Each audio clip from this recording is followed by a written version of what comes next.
রোহিঙ্গা জাতির ইতিহাস এন.এম. হাবিবুল্লাহ। প্রকাশক মনোয়ার আহমেদ। প্রকাশনী Bangladesh cooperative book society limited.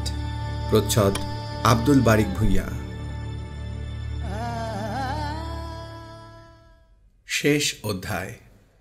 Rohingya জাতির স্বাধিকার আন্দোলনের ইতিবৃত্ত। 1885 সালে সংগঠিত তৃতীয় অ্যাংলো বার্মা যুদ্ধে বর্মী রাজার সর্বশেষ সেনাবাহিনী ব্রিটিশ বাহিনীর কাছে শোচনীয়ভাবে পরাজিত হলে সমগ্র বার্মা ব্রিটিশদের দখলে চলে আসে। উল্লেখ্য, 1824 এবং 1826 সালে প্রথম অ্যাংলো বার্মা যুদ্ধে আরাকান ও টেনাসারিয়াম বার্মিদের দখলমুক্ত হয়ে ব্রিটিশদের দখলে চলে আসে। 1852 সালে দ্বিতীয় অ্যাংলো বার্মা যুদ্ধে পেগুও ব্রিটিশদের দখলে চলে আসে। প্রকৃতপক্ষে বর্মী সৈন্যদের স্বেচ্ছাচারিতা, বর্বরতা ও বাংলা বার্মা সীমান্তে একগুঁয়েমি আচরণ থেকে অ্যাংলো বার্মা যুদ্ধের সূত্রপাত হয় এবং এর ফলশ্রুতিতে বর্মীদের হারাতে হয় স্বাধীনতা। সাধারণ অর্থে আরও বলা হয়, আরাকানি বর্মী বাহিনীর দখলদারিত্বকে কেন্দ্র করে অ্যাংলো বার্মা যুদ্ধের সূচনা ও বর্মীদের করুণ পরিণতি ঘটে। বার্মায় ব্রিটিশ দখলদারিত্ব প্রতিষ্ঠিত হলে বার্মার প্রশাসনিক কর্মকাণ্ডে অনেক কাঠামোগত পরিবর্তন সাধিত হয়। প্রথমত, সমগ্র বার্মা ভারতের একটি প্রশাসনিক প্রদেশে পরিণত হয়। দ্বিতীয়ত, বর্মী রাজাদের রাজধানী আভা বা বর্তমান মান্দালয়ের পরিবর্তে বন্দরনগরী রেঙ্গুন নতুন করে প্রশাসনিক ব্যবস্থার রাজধানীতে পরিণত হয়। তৃতীয়ত, বর্মী রাজাদের কালের সামন্তবাদী কর্মকাণ্ডের পরিবর্তে নগরকেন্দ্রিক ব্যবসা বাণিজ্য ভিত্তিক অর্থনৈতিক কর্মকাণ্ড শুরু হয়। বলা বাহুল্য, এই সমস্ত কাজ ছিল বর্মীদের কাছে ভীষণ অপরিচিত। ফলে প্রধানত বার্মায় জনশক্তির অপ্রতুলতা এবং দ্বিতীয়ত কর্মের প্রতি ভারতীয়দের আগ্রহজনিত কারণে ভারতীয়দের জন্যে বার্মায় বহুবিধ কর্মসংস্থান সৃষ্টি হয়। প্রথমে ভারতীয়রা আসে সরকারি কর্মচারী ও সেনাবাহিনীর তলবিবাহক হিসাবে। এরপর ভারত থেকে ব্যবসায়ী শ্রেণীর আগমন ঘটে। অতঃপর বন্দরের কুলি, দক্ষ ও অদক্ষ শ্রমিক, রেল শ্রমিক, দোকানদার, দোকান কর্মচারী, স্কুল শিক্ষক, নৌকার মাঝি, খনি শ্রমিক, রেল শ্রমিক, ফেরিওয়ালা, ব্যাংক কর্মচারী, পোস্ট অফিসের কর্মচারী প্রভৃতি পেশার বহু ভারতীয়ের আগমন ঘটে। যেহেতু সমুদ্রপাড়ি হিন্দু ধর্মে পাপ বলে বিবেচিত হতো, ফলে এই সমস্ত বহিরাগতদের অধিকাংশই ছিল ইসলাম ধর্মাবলম্বী। উল্লেখ্য, বার্মার ওপর ব্রিটিশ দখলদারিত্ব প্রতিষ্ঠিত হলেও স্বাধীনতার চেতনায় গর্বিত আরাকানিদের ভাগ্যের কোনো পরিবর্তন ঘটেনি। মনে রাখা দরকার, 1784 সালে বার্মার রাজা ভোদাপায়া আরাকান দখল করে আরাকান বার্মার সাথে একীভূত করে বার্মার একটি প্রদেশে পরিণত করে। প্রথম অ্যাংলো বার্মা যুদ্ধে আরাকানের মুক্তি সংগ্রামীরা ব্রিটিশদের পক্ষে যোগ দেয়, কিন্তু ব্রিটিশরা বার্মা দখল করে আরাকানকে বার্মার সাথে একীভূত করে রাখে। ফলে আরাকানিদের রাজনৈতিক অবস্থান ব্রিটিশ শাসনকালেও সেই একই রকম থেকে যায়। এখানে আরও একটি বিষয় উল্লেখ করা যেতে পারে। আরাকানের পতিত জমি আবাদ করার জন্য আরাকান পতিত জমি অধ্যাদেশ আইন 1839 এবং 1841 এবং পেগু পতিত জমি অধ্যাদেশ আইন 1865 ব্রিটিশ সরকার কর্তৃক জারি করা হয়। Westland grants were issued by government under the Arakan Westland Grant Rules of 1839 and 1841 and the Pengu Westland Grant Rules of 1865, with the object of causing an influx of population and extinction of cultivation in Arakan by new settlers. এই অধ্যাদেশের আওতায় British সরকার চট্টগ্রাম থেকে বহু লোককে আরাকানে এনে পতিত জমি বিতরণ করার পুনর্বাসন ব্যবস্থা করেন। এসব ভাগ্যহত পরিবারসমূহ অনাহারে অর্ধাহারে থাকে। পাহাড়ি রোগ ও হিংস্র জন্তু জানোয়ারের সাথে যুদ্ধ করে অমানসিক পরিশ্রমের মাধ্যমে শ্রম বিনিয়োগ করে আরাকানের গভীর অরণ্য ও পতিত অঞ্চলসমূহ মানুষের বসবাসের যোগ্য করে তোলে।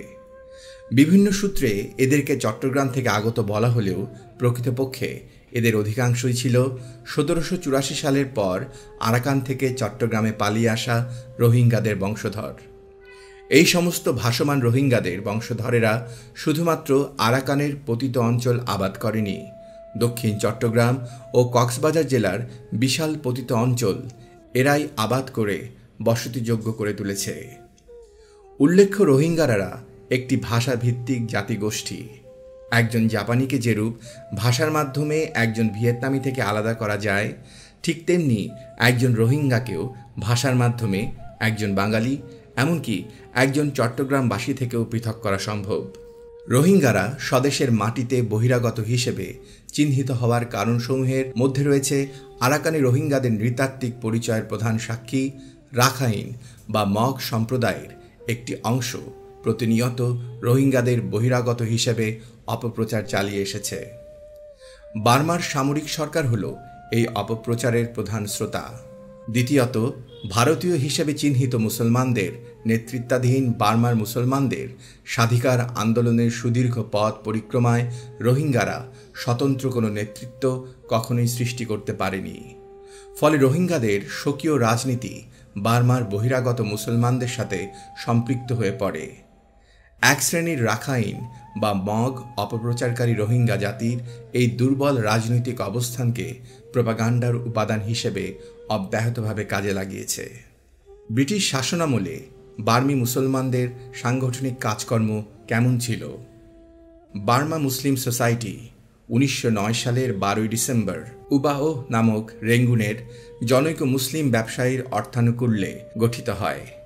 এই সংগঠনটি গঠন করার মধ্যে এক ব্যাপক রাজনৈতিক গুরুত্ব রয়েছে। ব্রিটিশ শাসনের প্রথম ভাগ থেকে ব্রিটিশ ভারতের বিভিন্ন অঞ্চল থেকে বার্মায় মুসলমানদের সমাগম ঘটে। ফলে বহিরাগত মুসলমান ও স্থানীয় মুসলমানদের মধ্যে নানা ধরনের দ্বন্দ্বের সূত্রপাত হয়। বহিরাগত মুসলমানদের মধ্যে কেউ উর্দু ভাষায়, কেউ তেলুগু ভাষায়, কেউ বাংলা ভাষায় কথা বলেন। অর্থাৎ তারা যে অঞ্চল থেকে এসেছে সে অঞ্চলের বৈশিষ্ট্য তারা রক্ষা করেন। পক্ষান্তরে স্থানীয় মুসলমানেরা বর্মী ভাষায় কথা বলে। পুনরায় স্থানীয় ও বহিরাগত মুসলমানদের মধ্যে বৈবাহিক সম্পর্কের কারণে সৃষ্ট নতুন প্রজন্মের মধ্যে দেখা দেয় মিশ্র সংস্কৃতির প্রভাব। প্রকৃতপক্ষে বার্মায় বসবাসরত মুসলমানদের বার্মার পরিবেশের অনুকূল একটি অভিন্ন সামাজিক সাংস্কৃতিক স্রোতধারায় সম্পৃক্ত করার জন্যই গঠিত হয় বার্মা মুসলিম সোসাইটি। বার্মা মুসলিম সোসাইটি বহু বছরকাল বার্মায় মুসলমানদের একক প্রতিনিধিত্বকারী প্রতিষ্ঠান হিসেবে দায়িত্ব পালন করে।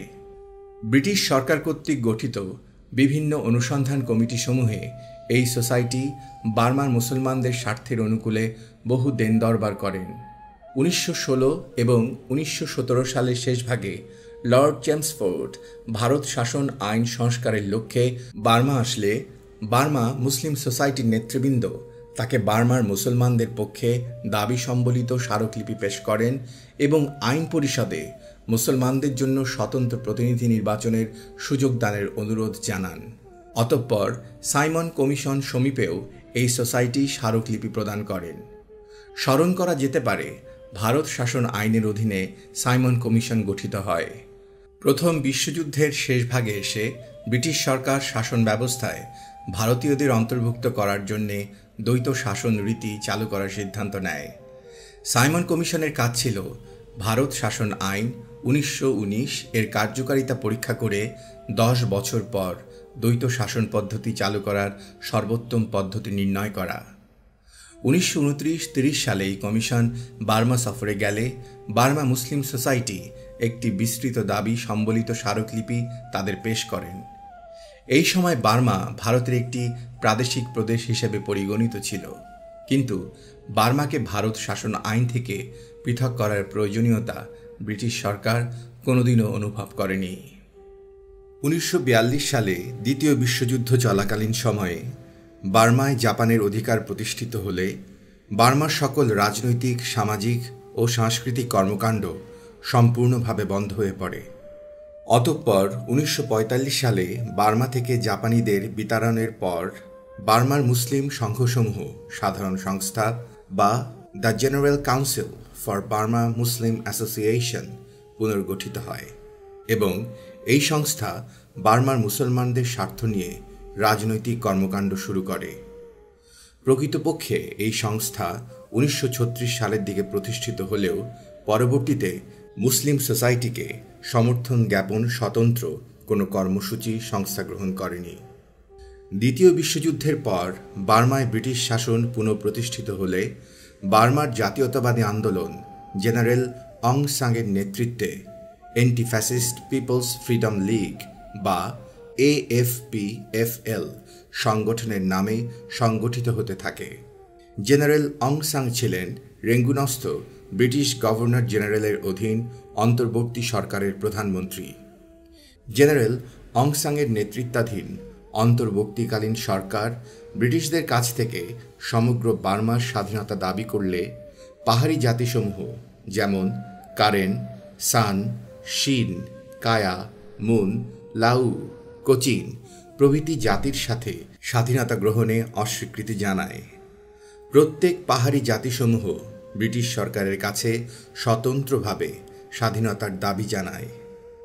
বলা বাহুল্য, বার্মা ও আরাকান ভারত শাসন আইন হতে পৃথক হলে পর রেঙ্গুনস্থ ব্রিটিশ গভর্নর জেনারেলের অধীনে একটি অন্তর্বর্তীকালীন সরকারের মাধ্যমে শাসিত হয়। পক্ষান্তরে পাহাড়ি জাতিসমূহ রেঙ্গুনস্থ গভর্নর জেনারেলের অধীনে হিল ট্র্যাক্ট ম্যানুয়ালে বর্ণিত আইনে স্ব রাজাদের মাধ্যমে শাসিত হতো। ফলে পাহাড়ি জাতিসমূহের সাথে বর্মীদের কোনো ধরনের জাতিগত, ভাষাগত বা সংস্কৃতিগত কিংবা প্রশাসনিক ব্যাপারেও কোনোরূপ সম্পর্ক ছিল না, বরং পাহাড়ি জাতিসমূহের সাথে বর্মী জাতির ছিল সুদীর্ঘকালের বৈরিতা। ব্রিটিশ প্রধানমন্ত্রী জেনারেল অং সাংকে সর্ববার্মার স্বাধীনতা গ্রহণের পূর্বে সকল জাতিসমূহের লিখিত আনুগত্য গ্রহণের পরামর্শ দেন। ফলে 1947 সালের 2রা ফেব্রুয়ারি হতে 12ই ফেব্রুয়ারি পর্যন্ত ঐতিহাসিক প্যানলং সম্মেলন অনুষ্ঠিত হয়। এই ঐতিহাসিক প্যানলং সম্মেলনে সিদ্ধান্ত গৃহীত হয় যে বার্মার স্বাধীনতা গ্রহণের পূর্বে একটি সংবিধান রচনা করতে হবে এবং সংবিধানে সকল জাতির স্বতন্ত্র স্বকীয়তা রক্ষার নিশ্চয়তা থাকতে হবে। প্যানলং সম্মেলনের সিদ্ধান্ত মোতাবেক স্বাধীন বার্মা ইউনিয়নের সংবিধান প্রণয়নের লক্ষ্যে একটি কমিটি গঠন করা হয়। উ চান্টুন ছিলেন এই সংবিধান প্রণয়ন কমিটির উপদেষ্টা। উল্লেখ্য, উ চান্টুন স্বাধীনতার পর ইউনিয়ন অফ বার্মার প্রধান বিচারপতি হিসেবে নিয়োগপ্রাপ্ত হন এবং সামরিক শাসক নে উইন কর্তৃক কারাবন্দী হওয়া পর্যন্ত তিনি এই দায়িত্বে বহাল ছিলেন। বার্মা মুসলিম সংঘসমূহের সাধারণ সংস্থার নেতৃবৃন্দ 1946 সালের 14ই জানুয়ারি ব্রিটিশ গভর্নর সমীপে বার্মা ইউনিয়নের স্বাধীনতা লাভের প্রক্রিয়ায় বার্মার মুসলমানদের অধিকার বিষয়ে একটি স্বতন্ত্র অধিকারনামা ঘোষণার দাবি জানিয়ে স্মারকলিপি পেশ করেন, কিন্তু ব্রিটিশ গভর্নর জেনারেল এই দাবি মেনে নিতে অস্বীকার করেন। অথচ মুসলমানদের বিরুদ্ধে সাম্প্রদায়িকতার ধর্মজাল ব্রিটিশদেরই সৃষ্টি, এই সম্পর্কে যথাযথ আলোচনা করা হবে। অতঃপর সংস্থার নেতৃবৃন্দ 4 আগস্ট 1947 সালে প্রস্তাবিত সংবিধানে একটি সংখ্যালঘু গোষ্ঠী হিসেবে বার্মার মুসলমানদের স্বীকৃতি প্রদানের দাবি জানিয়ে বার্মার অন্তর্বর্তীকালীন সরকারের প্রধানমন্ত্রী উ নুয়ের কাছে চিঠি প্রেরণ করেন। উল্লেখ্য, 1947 সালের 19 জুলাই দলের একটি গুরুত্বপূর্ণ সভা চলাকালে জেনারেল অং সাং, উ আব্দুর রাজ্জাক সহ 7 জন শীর্ষস্থানীয় নেতা আততায়ীর গুলিতে নিহত হলে উ নু অন্তর্বর্তীকালীন সরকারের প্রধানমন্ত্রী হিসেবে মনোনয়ন লাভ করেন। 1947 সালের 2 অক্টোবর সংবিধান প্রণয়ন কমিটির উপদেষ্টা উ চান্টুন সংস্থার সভাপতি বরাবরের প্রেরিত চিঠির উত্তরে উল্লেখ করেন যে বার্মা ইউনিয়নের সংবিধান অনুসারে যে সমস্ত মুসলমান বার্মায় জন্মগ্রহণ করেছে, বার্মায় লালিত পালিত হয়েছে, বার্মায় শিক্ষা গ্রহণ করেছে এবং যাদের পিতামাতা অথবা পিতামাতার যে কোনো একজন বার্মার নাগরিক, তারা সবাই বার্মার নাগরিক। সংবিধানের 11-1 ধারা মতে সকল ব্যক্তি যাদের পিতামাতা উভয়ই বার্মার যে কোনো বুনিয়াদী জাতির সদস্য 11(2) ধারা মতে যে কোনো ব্যক্তি বার্মা ইউনিয়নের অন্তর্গত যে কোনো অঞ্চলে জন্মগ্রহণ করেন, যার দাদা দাদি বা নানা নানি বা যে কোনো একজন বার্মার স্বীকৃত বুনিয়াদী জাতিসমূহের কোনো একটি সদস্য হলে, 11(3) ধারা মতে যে কোনো ব্যক্তি বার্মা ইউনিয়নের অন্তর্গত যে কোনো অঞ্চলে জন্মগ্রহণ করলে তাদের পিতামাতার উভয়ই বার্মায় জীবিত থাকলে অথবা তাদের পিতামাতা এই সংবিধানে কার্যকর হওয়াকালে জীবিত থাকলে তারা সবাই হবে বার্মার নাগরিক। বার্মার সংবিধান অনুযায়ী আইনের চোখে বার্মার সকল নাগরিক সমান, সকল নাগরিকের অধিকার ও সুযোগ সমান। সংবিধানের 13 নং অনুচ্ছেদে বর্ণিত আছে, বার্মার সকল নাগরিক ধর্ম, বর্ণ, গোত্র নির্বিশেষে আইনের চোখে সবাই সমান। সংবিধানের 14 নং অনুচ্ছেদে বর্ণিত আছে, বার্মার যে কোনো নাগরিক রাষ্ট্রের অধীন যে কোনো পেশায় নিয়োগ লাভের ক্ষেত্রে সমান সুযোগ ও সুবিধা ভোগ করবে। এছাড়াও রাষ্ট্রপ্রধান হতে আইন পরিষদের সদস্য পদে নির্বাচনের ক্ষেত্রে প্রত্যেক নাগরিকের অবাধ সুযোগ থাকবে। কিন্তু সাধারণ সংস্থার নেতৃবৃন্দ এতে সন্তুষ্ট হতে পারেননি। নেতৃবৃন্দ মনে করে যে সংখ্যালঘু হওয়ার কারণে বার্মার মুসলমানগণ যে কোনো আইন পরিষদের প্রতিনিধি হিসেবে নির্বাচিত হওয়ার কোনো সুযোগ লাভ করবে না। তাই সংস্থার পক্ষ থেকে সংবিধানের 87 নং অনুচ্ছেদে সংখ্যালঘুদের আসন সংরক্ষণের যে ব্যবস্থা আছে, সেইরূপ মুসলমানদের জন্য সংখ্যালঘু হিসাবে আসন সংরক্ষণের ব্যবস্থা নেয়ার কথা অনুরোধ করে জানানো হয়, কিন্তু এই অনুরোধ প্রত্যাখ্যান করা হয়। অতঃপর 1948 সালের 19 নভেম্বর তারিখে বার্মার অন্যান্য সংখ্যালঘু সম্প্রদায়ের ন্যায় মুসলমানদের নিরাপত্তা ও সাংবিধানিক স্বীকৃতি প্রদানের দাবি জানিয়ে সংস্থার পক্ষ থেকে বিভিন্ন স্থানে স্মারকলিপি পেশ করা হয়। প্রকৃতপক্ষে বার্মার স্বাধীনতা সংগ্রামকে শক্তি যোগানোর জন্যই বার্মা মুসলিম কংগ্রেস প্রতিষ্ঠিত হয়। বার্মার মুসলমানদের এই সংগঠনটির সাথে জড়িয়ে আছে বার্মার স্বাধীনতা আন্দোলনের এক গুরুত্বপূর্ণ ইতিহাস। 1945 সালে দ্বিতীয় বিশ্বযুদ্ধের পর পরাজিত জাপানিরা বার্মা ছেড়ে চলে গেলে বার্মা পুনরায় ব্রিটিশদের দলভুক্ত হয়। অতঃপর ফ্যাসিবাদী জাপানিদের অধিকৃত বার্মায় স্থগিত থাকা সকল সামাজিক ও রাজনৈতিক কর্মকাণ্ড ব্রিটিশ শাসন প্রতিষ্ঠিত হওয়ার পর পুনরায় চালু করা হয়। 1945 সালের অগাস্ট মাসে বার্মার জাতীয় নেতা জেনারেল উং সাংয়ের নেতৃত্বাধীন AFO বা অ্যান্টি ফ্যাসিস্ট অর্গানাইজেশনকে সম্প্রসারিত করে AFPFL বা Anti Fascist People's Freedom League গঠন করা হয়। এই AFPFL বা সংক্ষেপে ফ্রিডম লীগ গঠনের উদ্দেশ্য ছিল বার্মার সকল জাতিসমূহ গোষ্ঠীকে একই সংগঠনের অধীনে সংঘবদ্ধ করা। সর্ব বার্মার স্বাধীনতার জন্যে এটি অত্যন্ত অপরিহার্য ছিল। মনে রাখতে হবে, 1920 সালের পর বিশ্বব্যাপী অর্থনৈতিক মন্দার কারণে বার্মার গ্রামীণ জীবনে দুর্দিন নেমে এসেছিল। কৃষকেরা কৃষিপণ্যের ন্যায্য মূল্য হতে বঞ্চিত হতে থাকে, ধানের মূল্য অস্বাভাবিকভাবে কমে যায়। এই দুর্দিনে ভারত হতে সুদখোর মহাজনেরা গিয়ে প্রথমে গ্রাম অঞ্চলে রমরমা ব্যবসা শুরু করে। ভারতীয় মহাজনদের এই বন্ধকি ব্যবসার কারণে হাজার হাজার কৃষক সর্বস্ব হারিয়ে ফেলে। দলে দলে কৃষকেরা গ্রাম ছেড়ে শহরে পাড়ি দেয়। একই সাথে বর্মীদের মধ্যে সৃষ্টি হয় ভারতীয় মহাজনের বিরুদ্ধে তীব্র ঘৃণা। বলা বাহুল্য, এই মহাজনেরা ছিল হিন্দু সম্প্রদায়ভুক্ত একটি বিশেষ শ্রেণী, কিন্তু সকল ভারতীয়রাই বর্মীদের ক্ষোভের বস্তু হয়ে দাঁড়ায়। দলে দলে বার্মার গ্রামের মানুষ জীবিকার সন্ধানে শহরে আসলে প্রত্যক্ষ করে যে শহরের শ্রমিকদের অধিকাংশই ভারতীয় মুসলমান। ফলে বর্মীদের মনে ভারতীয়দের বিরুদ্ধে সৃষ্টি হয় তীব্র ক্ষোভ। এমনিভাবে ভারতীয়দের বিরুদ্ধে ক্ষোভ ও বিদ্বেষ থেকে বার্মার জাতীয়তাবাদী আন্দোলন দানা বাঁধে। বার্মাকে ভারত শাসন আইন থেকে পৃথক করার জন্য বার্মীদের স্বদেশ শাসনের ক্ষমতা দেওয়ার জন্যে বিভিন্ন জাতীয়তাবাদী সংগঠন ও রাজনৈতিক কর্মকাণ্ড শুরু হয়ে যায়। 1930 সালে রেঙ্গুন বিশ্ববিদ্যালয়ের কিছু তরুণ ছাত্র উই বার্মিজ অ্যাসোসিয়েশন নামে একটি সংগঠনের কর্মী হয়। তারা নিজেদেরকে তাকিন শব্দটিতে লিখত বলে এটি তাকিন পার্টি নামে পরিচিত হয়। তাকিন শব্দের অর্থ মালিক। 1939 সালে দ্বিতীয় বিশ্বযুদ্ধ শুরু হলে পর জাতীয়তাবাদী নেতারা বার্মার স্বাধীনতার অঙ্গীকার না দিলে ব্রিটিশদের সমর্থন না দেওয়ার জন্যে জনগণের প্রতি আহ্বান জানান। ফলে ব্রিটিশ সরকার অনেক জাতীয়তাবাদী কর্মীদের কারারুদ্ধ করে। এ সময় অং সাংয়ের নেতৃত্বে 30 সদস্যের একটি দল গোপনে জাপানে পালিয়ে যায়। জাপান সরকার এদের সামরিক প্রশিক্ষণ দেন এবং জাপানের অর্থ, প্রশিক্ষণ ও তত্ত্বাবধানে বার্মা ইন্ডিপেন্ডেন্ট আর্মি বা BIA গঠিত হয়।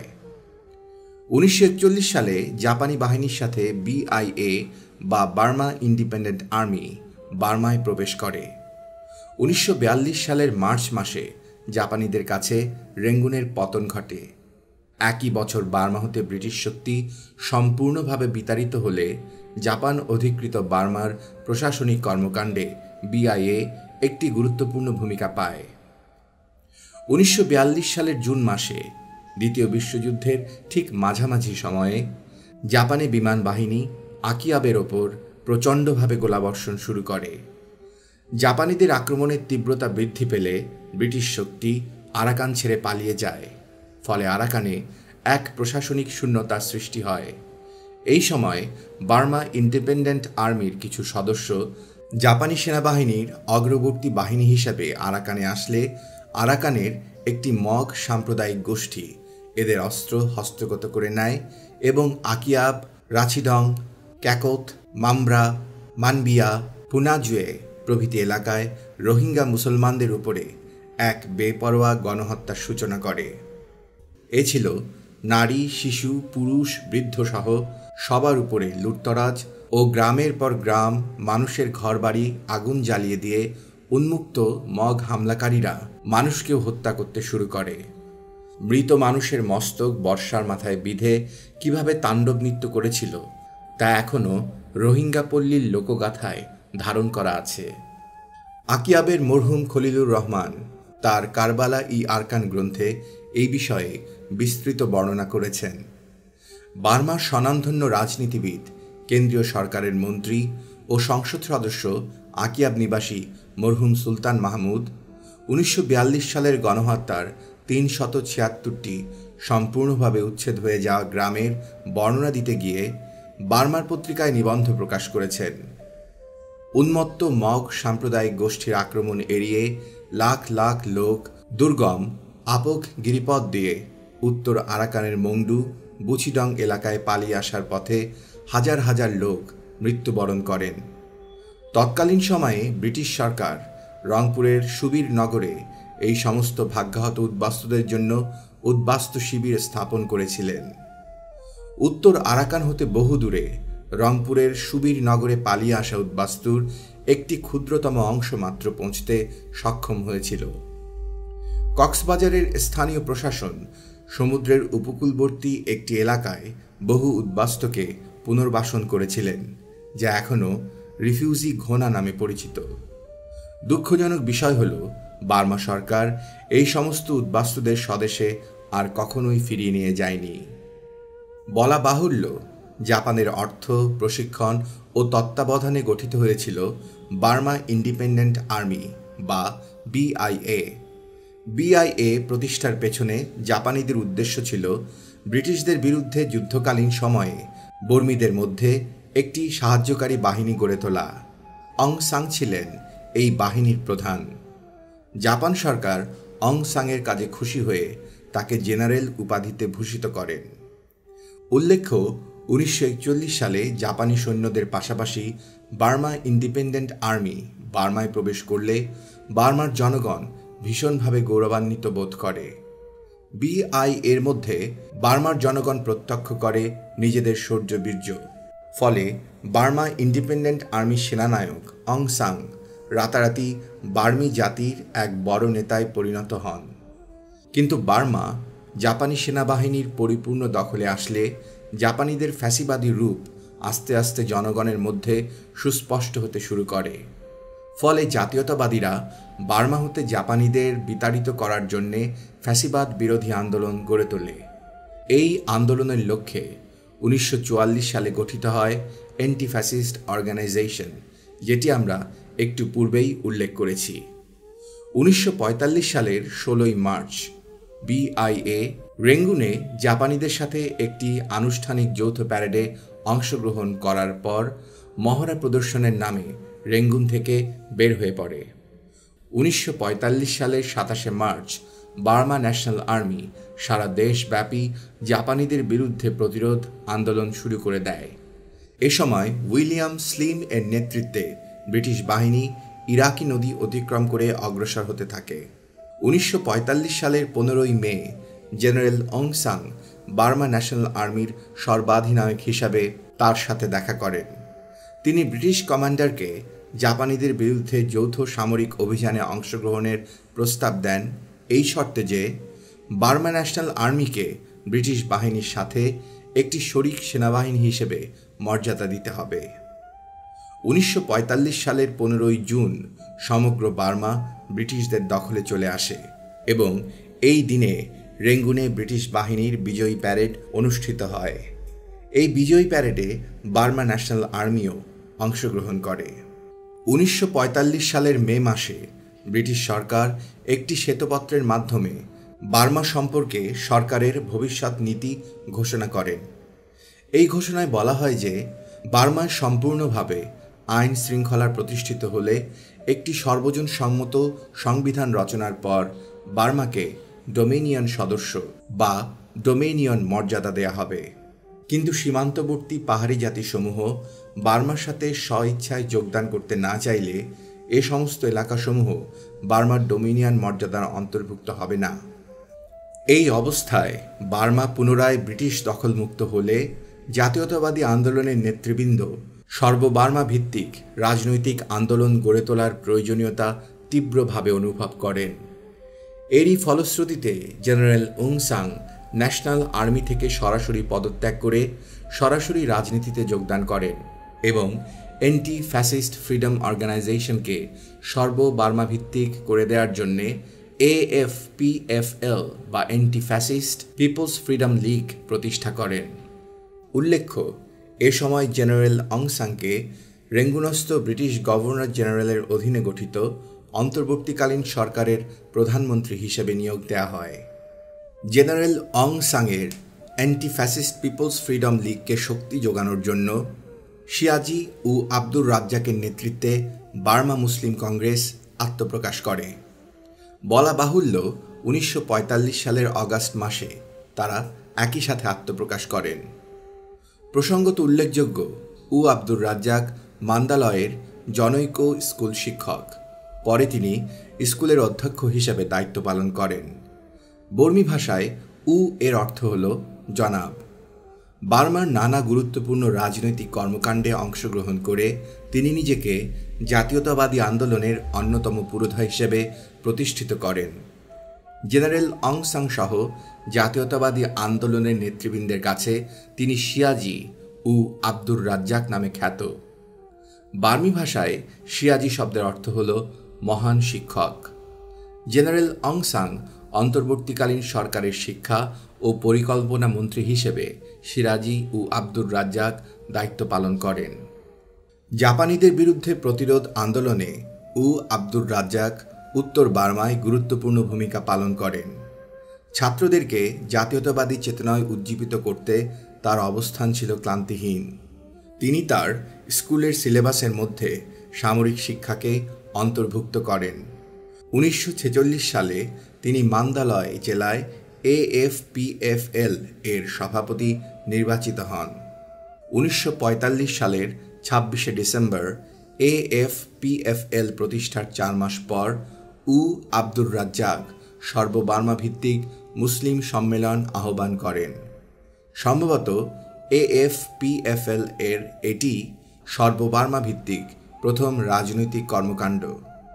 এই সম্মেলনের উদ্দেশ্য ছিল বার্মার মুসলমানদের সকল সংগঠনসমূহকে বার্মা মুসলিম কংগ্রেস নামক একটিমাত্র সংগঠনের অধীনে একীভূত করা এবং বার্মা মুসলিম কংগ্রেসের মাধ্যমে সকল মুসলমানদের বার্মার জাতীয়তাবাদী আন্দোলনের অভিন্ন স্রোতধারায় সম্পৃক্ত করা।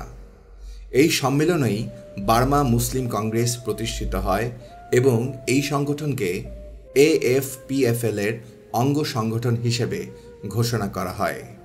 সিরাজি ও আব্দুর রাজ্জাককে সভাপতি হিসেবে নির্বাচন করা হয়। প্রতিষ্ঠার অল্প সময়ের মাঝেই সর্ববার্মার 22টি শহরে এর শাখা বিস্তৃত হয়।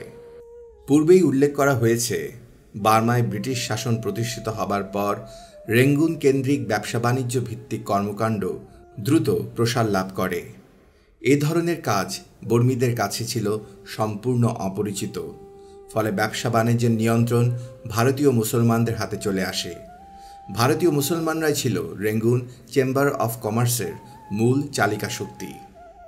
1945 সালের অগাস্ট মাসে সেনাবাহিনী হতে পদত্যাগ করে জেনারেল ওং সাং AFPFL গঠন করে পরিপূর্ণভাবে রাজনীতিতে যোগদান করেন।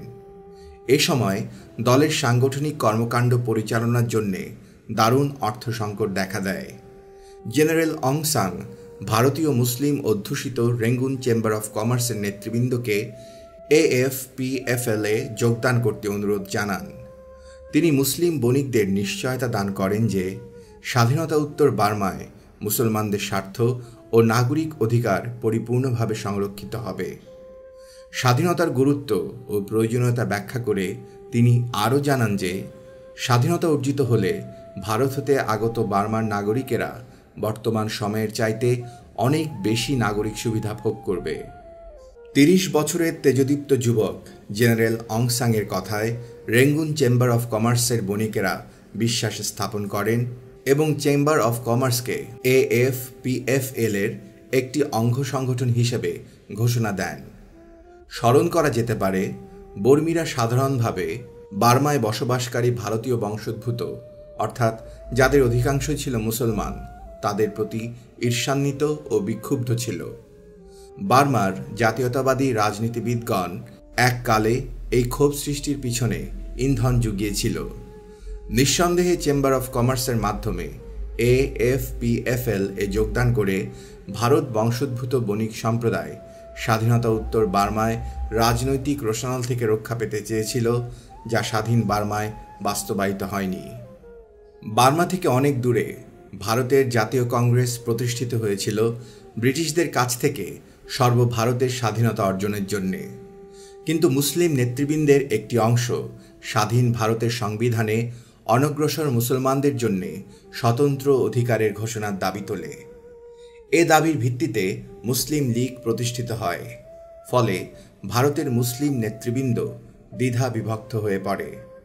মাওলানা আবুল কালাম আজাদ, মাওলানা আশরাফ আলী থানভী, মাওলানা আবুল আলা মওদুদী সহ ভারতীয় মুসলমানদের মধ্যে আরও অনেক স্বনামধন্য নেতৃবৃন্দ হিন্দু মুসলিম এক হয়ে জাতীয় কংগ্রেসের নেতৃত্বে ভারতের স্বাধীনতা অর্জনের আন্দোলনে শরিক হবার জন্যে মুসলমানদের প্রতি আহ্বান জানান। পক্ষান্তরে মোহাম্মদ আলী জিন্নার নেতৃত্বে মুসলমানদের একটি বৃহৎ অংশ মুসলিম লীগের অধীনে ভারতীয় মুসলমানদের জন্য সাংবিধানিক অধিকার আদায়ের সংগ্রামে শরিক হন। 1937 সালের নির্বাচনে ভারতের পূর্ব ও পশ্চিম অংশের মুসলিম প্রধান প্রদেশদ্বয়ে মুসলিম লীগের সরকার প্রতিষ্ঠিত হয়। ব্রিটিশ ভারতের অন্যান্য প্রদেশে কংগ্রেস সরকার ক্ষমতাসীন হয়। এ সময় কংগ্রেস শাসিত প্রদেশসমূহে সংখ্যালঘু মুসলমানেরা প্রত্যক্ষ করে যে মুসলমান বিরোধী হিন্দুত্ববাদী সাম্প্রদায়িক শক্তি একটি জঙ্গি রূপ ধারণ করেছে। ফলে 1940 সাল থেকে মুসলিম লীগ মুসলমানদের জন্য স্বতন্ত্র আবাসভূমি প্রতিষ্ঠার প্রয়োজনীয়তা অনুভব করে। 1946 সালে ক্যাবিনেট মিশন প্ল্যানের মাধ্যমে অখণ্ড ভারতের স্বাধীনতার পুনরায় ক্ষেত্রটি প্রস্তুত করা হয়। কংগ্রেস এবং মুসলিম লীগ উভয়ই ক্যাবিনেট মিশন প্ল্যানের প্রতি তাদের সমর্থন জানায়, কিন্তু পরবর্তীতে কংগ্রেসের হিন্দুত্ববাদী নেতৃত্বের কারণে এই প্ল্যান ব্যর্থ হয় এবং মুসলমানদের স্বতন্ত্র আবাসভূমির রাজনীতি বাস্তব সত্যে পরিণত হয়। ব্রিটিশ ভারতে মুসলিম লীগের রাজনীতি পূর্ণতা পেয়েছে এবং ব্রিটিশ বার্মায় মুসলিম কংগ্রেসের রাজনীতিও পূর্ণতা পেয়েছিল। অভিজ্ঞতা বলে GCBM-এর রাজনৈতিক সিদ্ধান্তের বাস্তবায়নই বার্মার মুসলমানদের কল্যাণ নিহিত ছিল। 1946 সালের মধ্যভাগে এসে জেনারেল অং সাং ব্রিটিশ প্রধানমন্ত্রী স্যার অ্যাটলির সাথে গোলটেবিল বৈঠকে মিলিত হয়ে তার নেতৃত্বাধীন AFPFL সরকারের অধীনে সর্ববার্মার স্বাধীনতা হস্তান্তরের দাবি জানান। কিন্তু বার্মার স্বাধীনতার প্রশ্নে অনুষ্ঠিত এই গোলটেবিল বৈঠকের আগেই পাহাড়ি জাতিসমূহের নেতৃবৃন্দ যথা শান, কারেন, কায়া, মুন, সিন, কাচিন প্রভৃতি ব্রিটিশ প্রধানমন্ত্রীর কাছে বর্মী জাতির ঐক্যবদ্ধভাবে স্বাধীনতা গ্রহণে অস্বীকৃতি জানান। স্যার অ্যাটলি বর্মী নেতার সর্ববার্মার স্বাধীনতার দাবিকে গ্রহণযোগ্য করতে সংখ্যালঘুদের সম্মতি প্রয়োজন হবে বলে অং সাংকে অবহিত করেন। তাই সকল জাতিসমূহের একটি ঐক্যবদ্ধ সম্মতি লাভের জন্য ঐতিহাসিক প্যানলং সম্মেলন আহ্বান করা হয়। প্যানলং বার্মার শান স্টেটের অন্তর্গত একটি পার্বত্য শহর। 1947 সালের 1 ফেব্রুয়ারি প্যাংলং সম্মেলনের কাজ শুরু হয়। জেনারেল অং সাং পাহাড়ি জাতিসমূহের প্রতিনিধিদের একথা বোঝাতে সমর্থন হন যে শান, কাচিন, সিন জাতিসমূহের স্বাধীনতা দ্রুততার সাথে অর্জন করা সম্ভব হবে যদি তারা বার্মার অন্তর্বর্তীকালীন সরকারের প্রতি সহযোগিতা করে। অং সাং সর্ববার্মার ঐক্যের সংজ্ঞা দিতে গিয়ে বলেন, ঐক্যের অর্থে মনে করা হবে বিভিন্নতার মাঝে ঐক্য, অর্থাৎ unity in the diversity. General Aung San আরও ঘোষণা দেন যে প্রত্যেক জাতি স্ব এলাকায় নিজেদের প্রতিনিধি দ্বারা শাসিত হবে, প্রত্যেক জাতির ধর্মীয় অধিকার, সংস্কৃতি ও ভাষা অক্ষুণ্ণ থাকবে।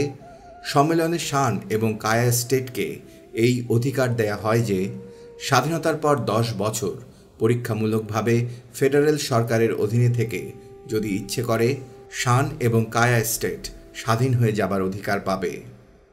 পাহাড়ি জাতিসমূহের নেতৃবৃন্দ বর্মী নেতাদের সকল আশ্বাসে বিশ্বাস স্থাপন করেছিল এবং ঐক্যবদ্ধ বার্মার স্বাধীনতায় সম্মতি জ্ঞাপন করেছিল।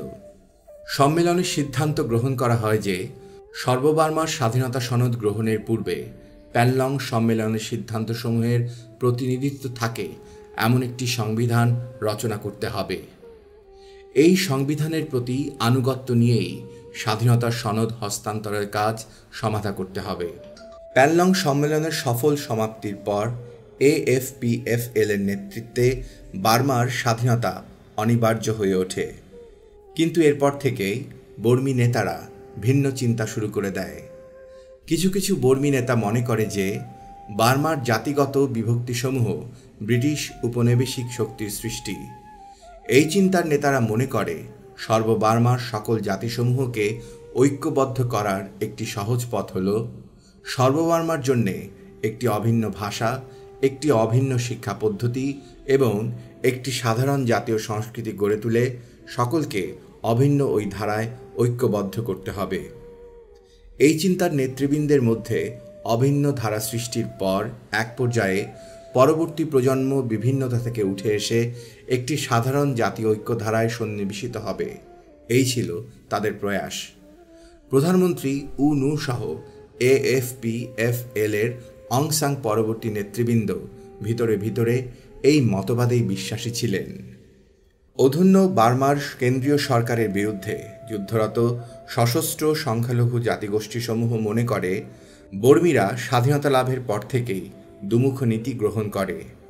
প্যাংলং সম্মেলনের কোনো অঙ্গীকার বার্মার সরকার অনুসরণ করেনি। অতীতেও বর্মী জাতির প্রতি পাহাড়ি জাতিসমূহের যথেষ্ট বিশ্বাস ও শ্রদ্ধাবোধ ছিল না। ফলে স্বাধীনতা উত্তর বার্মার বর্মী ও অবর্মী এই দূরত্ব বৃদ্ধি পেতে থাকে। বার্মার জাতীয়তাবাদী আন্দোলনের স্লোগান ছিল বার্মা বর্মীদের জন্য, বার্মা ফর দ্য বার্মিজ। কিন্তু ব্রিটিশ সরকার একে প্রচার করে বার্মা বৌদ্ধ ধর্মাবলম্বী বর্মীদের জন্য, Burma for the Buddhist Burmese. একই সাথে ব্রিটিশ সরকার প্রচার করল বার্মার মুসলমানেরা হল বহিরাগত। ব্রিটিশ সরকারের এ নীতি মুসলমানদের নিরাপত্তা বিঘ্নিত করে তোলে, যা অতীতেই কখনো ছিল না। মুসলিম নেতৃবৃন্দ 1946 সালের সংবিধানে বার্মায় বসবাসকারী মুসলমানদের জন্য নিরাপত্তা ব্যবস্থা করার লক্ষ্যে রেঙ্গুনস্থ ব্রিটিশ গভর্নর জেনারেলের কাছে আবেদন জানান। কিন্তু ব্রিটিশ সরকার এতে কর্ণপাত করেননি, এমনকি মুসলিম নেতৃবৃন্দের সাথে সাক্ষাৎ পর্যন্ত করেননি। প্রকৃতপক্ষে ব্রিটিশ সরকারই সুকৌশলে মুসলমান বিরোধী এই সাম্প্রদায়িক চেতনা বার্মার জাতীয়তাবাদী আন্দোলনে প্রবেশ করিয়ে দেয়। ফলে বার্মার জাতীয়তাবাদী আন্দোলনের মধ্যে একটি বৌদ্ধ সাম্প্রদায়িক গোষ্ঠী অব্যাহতভাবে মাথাচাড়া দিয়ে ওঠে। 1930 সালের বর্মী ভারতীয় দ্বন্দ্ব, 1938 সালের বৌদ্ধ মুসলিম দাঙ্গা, 1942 সালে আরাকানের নৃশংস রোহিঙ্গা হত্যা প্রভৃতি ব্রিটিশ সরকারের সৃষ্ট বৌদ্ধ সাম্প্রদায়িকতার ফলশ্রুতি। আরও লক্ষণীয় বিষয় হল, বার্মার মুসলমানেরা বার্মার জাতীয়তাবাদী আন্দোলনে সহযোগিতা করে, সমর্থন জুগিয়ে, অংশগ্রহণ করে বর্মীদের কাছে নিজেদের গ্রহণযোগ্য করার অব্যাহত প্রয়াস নিয়েছে। কিন্তু স্বাধীনতা উত্তর বার্মায় বর্মী নেতৃবৃন্দ বার্মার সকল জাতি, বর্ণ, ধর্ম, ভাষা ও ভাবের মানুষের মধ্যে ঐক্য গড়ে তোলার লক্ষ্যে প্রশাসনিক নীতি ও রাজনৈতিক ঐক্যের অনুকূল রাজনৈতিক সংস্কৃতি গড়ে তুলতে না পারার কারণে বার্মার মানুষের দুর্ভোগ বেড়ে গেছে। বার্মার সংবিধান যখন লেখা হয়, তখন সংবিধানে রোহিঙ্গাদেরকে আরাকানি মুসলমান বলে সংজ্ঞায়িত করা হয়। এই থেকে প্রতীয়মান হয়, রোহিঙ্গারা অতীতে জাতিগত পরিচয়ে কোনো সাংগঠনিক কর্মকাণ্ড পরিচালনা করেনি। বার্মার সংবিধানের 11-1 ধারা মতে বার্মার নৃতাত্ত্বিক বা বুনিয়াদী জাতিসমূহের যে কোনো সদস্যই হল বার্মার নাগরিক। পক্ষান্তরে আরাকানি মুসলমানেরাও ছিল বার্মার নাগরিক। কিন্তু আরাকানি মুসলমানদের সুনির্দিষ্টভাবে সংজ্ঞায়িত করা যায় না। চেহারাগত বৈশিষ্ট্যে আরাকানি মুসলমানেরা ভারতীয়দের অনুরূপ এবং ভারতীয়দের বিরুদ্ধে বর্মীদের বহুকাল ধরে লালন করা ক্ষোভ বর্তমান। ফলে আরাকানের একটি মগ সাম্প্রদায়িক গোষ্ঠী রোহিঙ্গাদের ভারতীয় বহিরাগত হিসাবে আখ্যায়িত করে বর্মীদের সহজ দৃষ্টি আকর্ষণের লক্ষ্যে অপপ্রচার শুরু করে। এমতাবস্থায় রোহিঙ্গারা বার্মার সংবিধানের নৃতাত্ত্বিক বা বুনিয়াদী জাতিসমূহের তালিকায় রোহিঙ্গা জাতির নাম অন্তর্ভুক্ত করার দাবি জানায়। বুনিয়াদী জাতির সংজ্ঞা বা ব্যাখ্যা দিতে গিয়ে বার্মার সংবিধানে উল্লেখ করা হয়েছে, যে সমস্ত জনগোষ্ঠী একটি স্বকীয় জাতিগত বা গোষ্ঠীগত বৈশিষ্ট্য নিয়ে ইউনিয়ন অফ বার্মার অধীন কোনো অঞ্চলে 1823 সালের পূর্ব হতে ক্রমাগতভাবে বসবাস করে আসছে, ওই সকল গোষ্ঠী বুনিয়াদী জাতি হিসেবে বিবেচিত হবে। বলা বাহুল্য, রোহিঙ্গা একটি ভাষাভিত্তিক জাতির নাম। আরাকানে বসবাসকারী রোহিঙ্গারাই এ ভাষায় কথা বলে।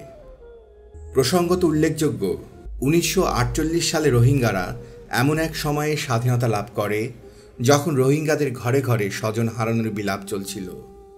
1942 সালে মগ সাম্প্রদায়িক গোষ্ঠী কর্তৃক পরিচালিত পৃথিবীর এই নৃশংসতম গণহত্যায় লক্ষ লক্ষ মানুষ উচ্ছেদ হয়েছে, দেশ ছাড়া হয়েছে, মৃত্যু মুখে পতিত হয়েছে। রোহিঙ্গা নেতৃবৃন্দ বর্মী সরকারের কাছে 1942 সালের গণহত্যার উপর একটি শ্বেতপত্র প্রকাশের দাবি জানায়। রোহিঙ্গা নেতৃবৃন্দ 1942 সালে বিতাড়িত রোহিঙ্গাদের স্বীয় বসতভিটায় পুনর্বাসনের ব্যবস্থা নেবার জন্যে আবেদন জানায়।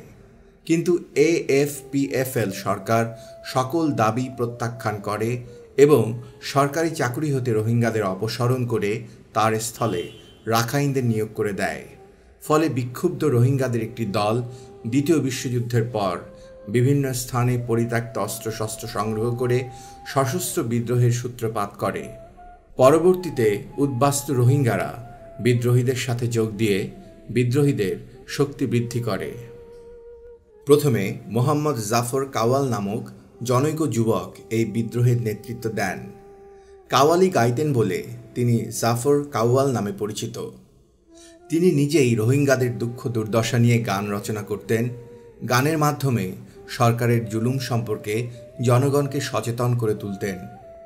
রোহিঙ্গাদের বাঁচার একমাত্র পথ সশস্ত্র বিদ্রোহে যোগদানের জন্য রোহিঙ্গা যুবকদের উদ্বুদ্ধ করতেন তিনি যেখানেই যেতেন সেখানেই শত শত লোক তার অনুগামী হতো এবং তার বিপ্লবাত্মক গানের কথা শুনে দলে দলে লোক বিদ্রোহী বাহিনীতে যোগদান করত।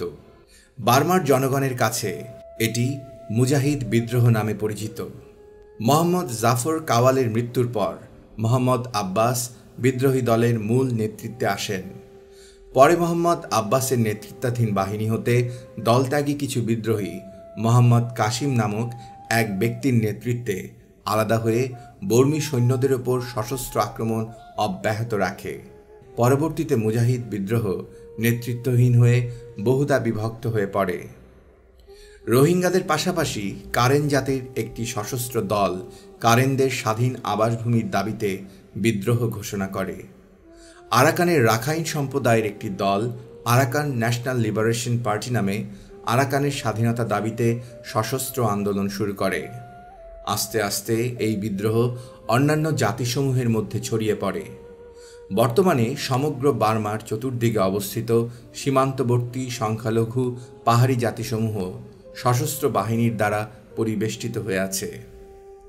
প্রকৃতপক্ষে বার্মার সংখ্যালঘু জাতিসমূহের মধ্যে একমাত্র রোহিঙ্গারাই বার্মার কেন্দ্রীয় সরকারের কাঠামোর অধীনে সমস্যার সমাধান চেয়েছে, অথচ বার্মার প্রচার মাধ্যমে রোহিঙ্গাদেরকেই সবচেয়ে বেশি বিচ্ছিন্নতাবাদী বলে আখ্যায়িত করা হয়েছে।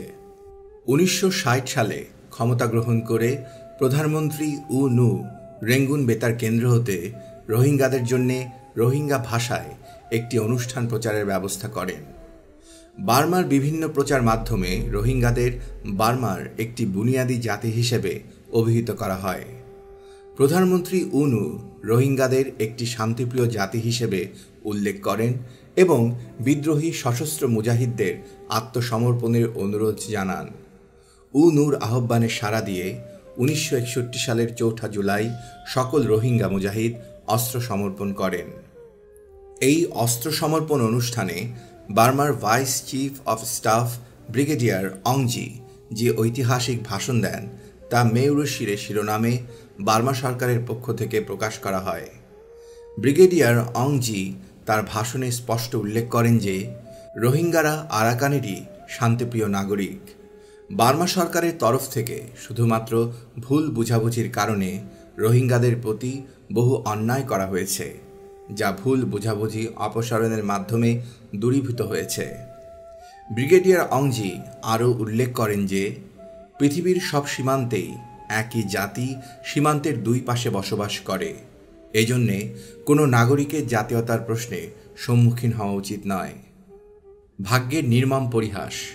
1962 সালের 2 মার্চ জেনারেল নে উইংয়ের সামরিক সরকার ক্ষমতা দখল করে নেয় এবং রোহিঙ্গা সহ বার্মার সকল সংখ্যালঘু জাতিসমূহের সাংবিধানিক সকল অর্জিত অধিকার বাতিল করে দেয়। ফলে দুর্ভাগ্যপীড়িত রোহিঙ্গারা যে তিমিরে সে তিমিরেই পতিত হয়। 1958 সালে জেনারেল নে উইনের নেতৃত্বাধীন তত্ত্বাবধায়ক সরকার বার্মার প্রশাসনিক দায়িত্ব গ্রহণ করার পর আরাকানের রোহিঙ্গাদের বিরুদ্ধে এক বেপরোয়া উচ্ছেদ অভিযান শুরু করে দেয়। এই উচ্ছেদ অভিযানের শিকার হয়ে প্রায় 20,000 রোহিঙ্গা উদ্বাস্তু কক্সবাজার সীমান্তে পালিয়ে আসে। তদানীন্তন পূর্ব পাকিস্তানের গভর্নর জাকির হোসেনের নেতৃত্বে পাকিস্তান পক্ষ ও বার্মা পক্ষের মধ্যে কক্সবাজারে উদ্বাস্তু সমস্যা নিয়ে আলোচনা হয় এবং বর্মী পক্ষ একে আকিয়াবের একটি সাম্প্রদায়িক মগ গোষ্ঠীর কারসাজি বলে অভিহিত করেন এবং সকল উদ্বাস্তুদের স্বদেশে ফিরিয়ে নেন। এই উচ্ছেদ অভিযানকালে বার্মার ইমিগ্রেশন পুলিশ মংডু মহকুমা হতে শতাধিক রোহিঙ্গাকে বন্দী করে।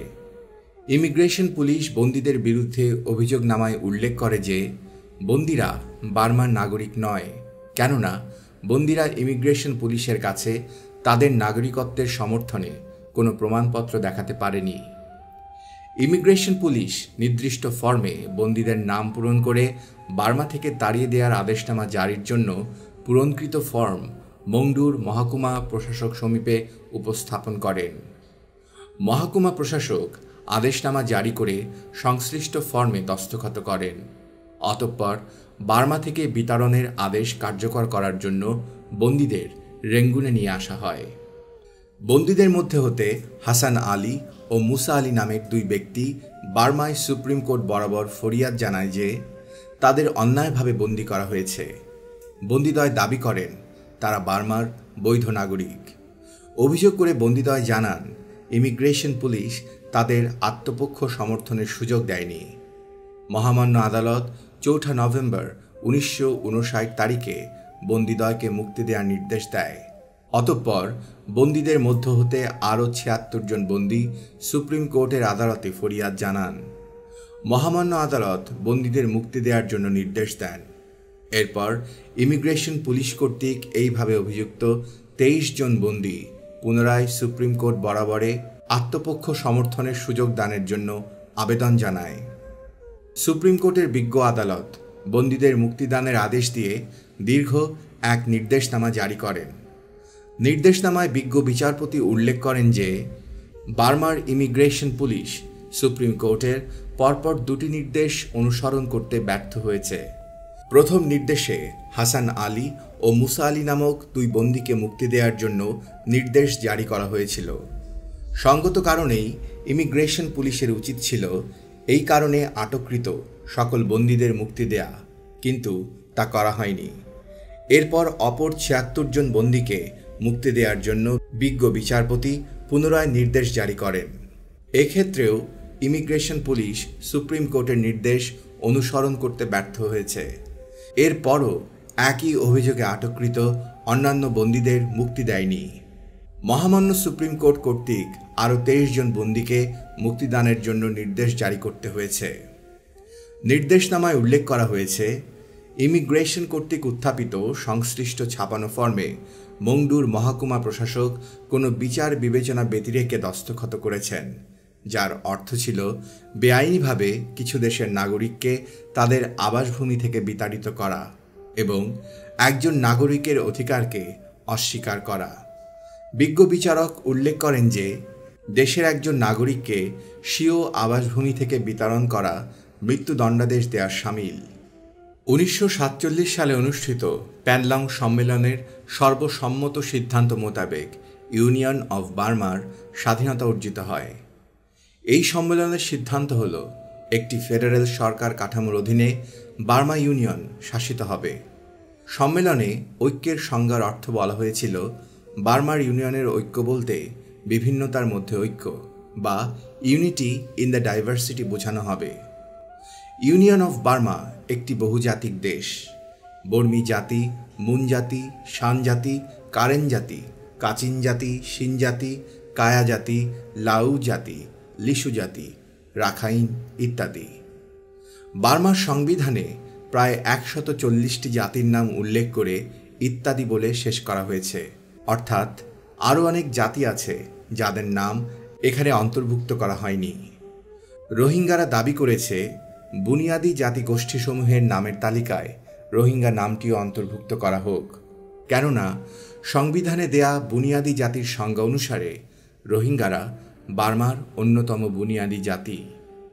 সংবিধানে বুনিয়াদি জাতির সংজ্ঞায় উল্লেখ করা হয়েছে, যে সমস্ত জাতিগোষ্ঠী বর্তমান ইউনিয়ন অফ বার্মার স্বীকৃত ভূখণ্ডে 1823 সালের পূর্ব হতে জাতিগতভাবে কিংবা গোষ্ঠীগতভাবে বসবাস করে আসছেন, তারা বুনিয়াদি জাতি হিসাবে পরিগণিত হবে। নাগরিকত্ব আইন 11-র 1 ধারা মতে বুনিয়াদি জাতির যে কোনো সদস্য বার্মার নাগরিক। বার্মা ইউনিয়নের বহু জাতির মধ্যে বর্মী একটি অন্যতম জাতি। জনসংখ্যার দিক থেকে সকল জাতির মধ্যে বর্মী জাতির জনসংখ্যা সর্বাধিক, তবে অন্য সকল জাতির মিলিত জনসংখ্যা বর্মীদের চেয়ে অধিক।